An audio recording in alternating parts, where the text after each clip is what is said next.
I never played D&D 4th edition, but from what I understand it was divisive. Still, every new edition brings unique ideas and concepts to the table, and one gameplay mechanic that 4E introduced has become a favorite of mine. That would be skill challenges, and they're a versatile tool that can help you run all different parts of your game. In this video, I want to talk about skill challenges, what they are, and all the ways you can use them to add fun, player-driven moments to your campaign. Without further ado, let's get started.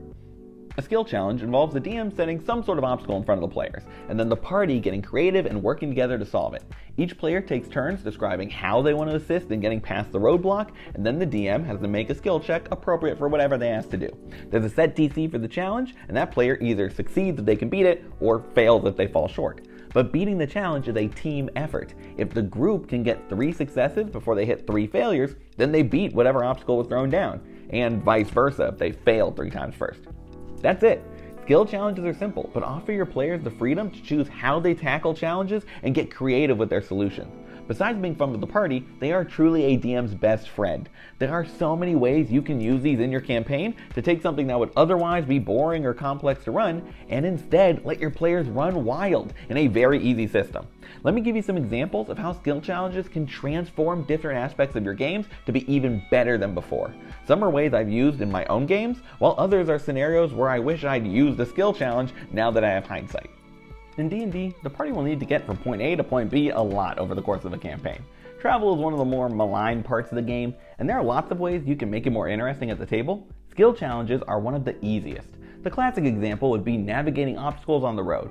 Your party comes to a narrow pass, for example, and they have to describe how they keep their wagon from plummeting over the edge of the chasm. Maybe the druid uses animal handling to coax the horses along, while the monk rolls perception to keep an eye out for potholes and areas where the ledge might fall away.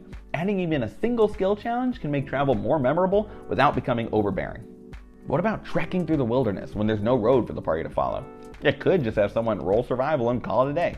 I've certainly done that before, but sometimes want to give your players the feeling that they're truly adapting to harsh landscapes, like blazing deserts or thick forests. Having them perform a skill challenge still rewards those players who invested in their exploration skills while making the terrain difficult for those that are better equipped for city life.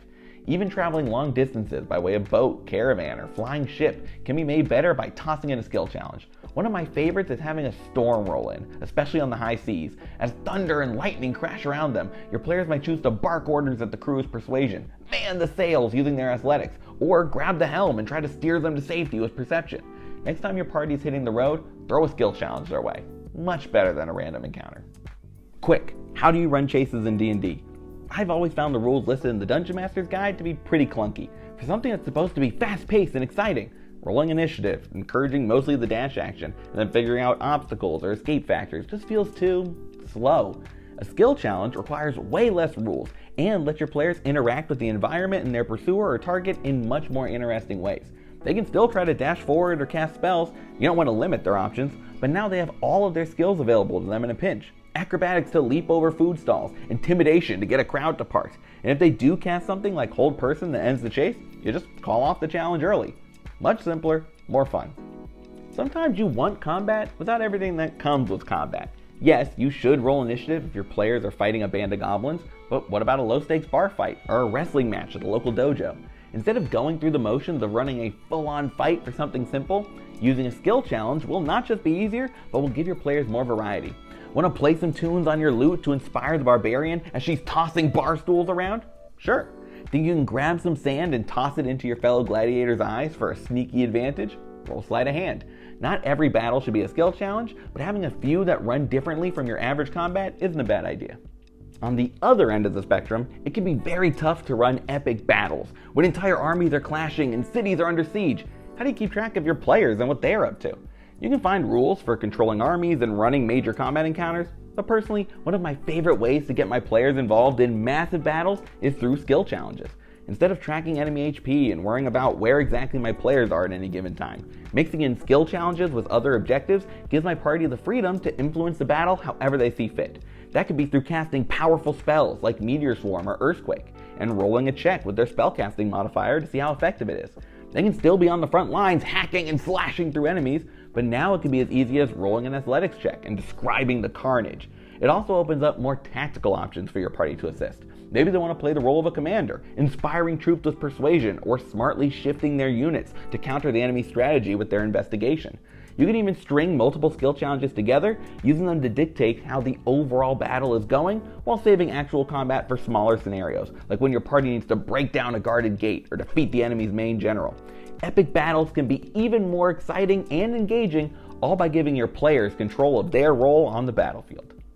Skill challenges aren't just for action though. There are lots of exploration or roleplay situations that can be run with this mechanic. Investigating a crime scene, for example. If they pass the challenge, they uncover clues as to who's responsible, but fail and they'll need to go back to the drawing board. How about politics? Maybe your party is at a gala for the city's elite and need to use their social skills to garner favor to advance their quest.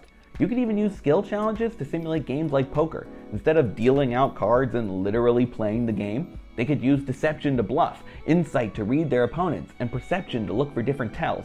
Next time you're struggling to figure out how to represent complex scenarios with actual game mechanics, or just want something new to engage your players with, try out a skill challenge. You might just fall in love with them too. That's it for this video all about skill challenges. I hope you got some ideas for how to incorporate this very versatile and very fun mechanic into your games.